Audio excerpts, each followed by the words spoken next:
Hi, I'm Pastor Doug, and I just wanted to tell you that our 100 days of prayer has begun, and God is really working in great and marvelous ways. I know a lot of you are really going through some difficult times, and we're praying for you, and we love you, and I know that God's at work. And as we hear these testimonies of what God's doing in people's lives, as they're really getting back to that emphasis of prayer in their life and knowing that God's in control and realizing that God has something for each one of us to do. Doesn't matter what our culture's doing, doesn't matter what our country's doing. What matters is what God is doing. And so people are joining with God, and God's doing some marvelous things through people's lives.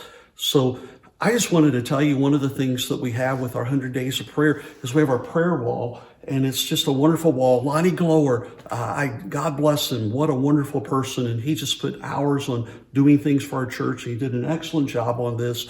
I just want to give you a little bit of history of the prayer wall. It looks a little bit like the Wailing Wall in Jerusalem.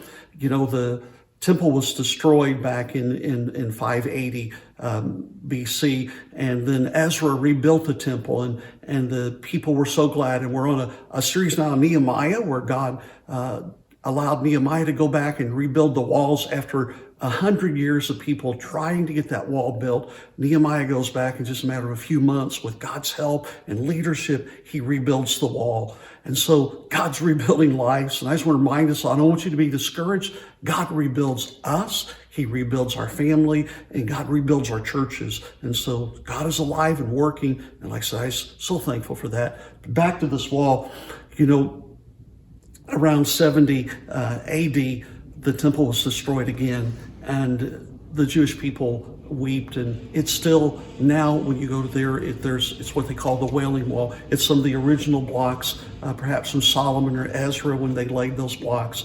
And people come from all over the world, and they go to that wall and they pray.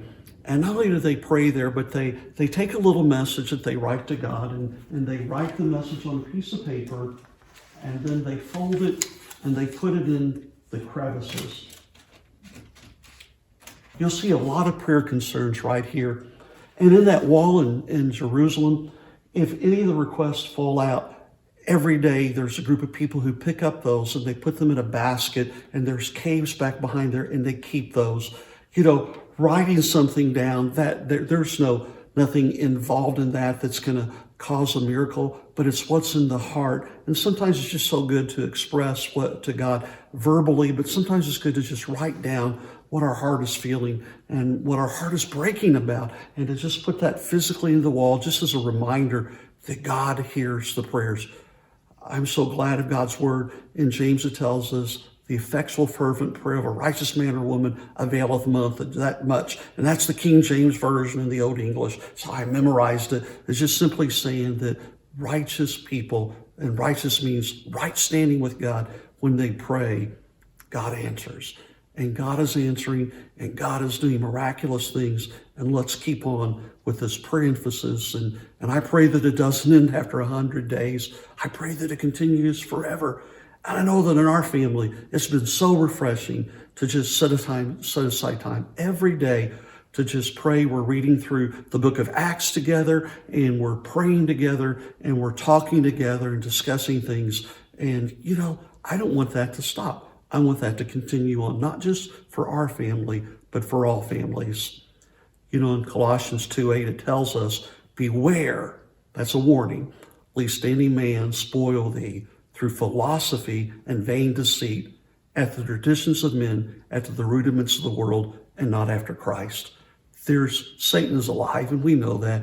And there's all of these terrible philosophies. There's these terrible traditions. There's these terrible things in the world. But we don't have to focus on those things. We focus on Christ, and nothing can separate us from his love.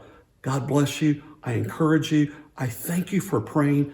Let's just continue to pray.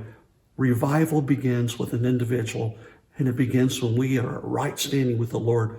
May we all have a right standing with God, and God's going to do great and marvelous things through you and through our church. God bless you. Thank you.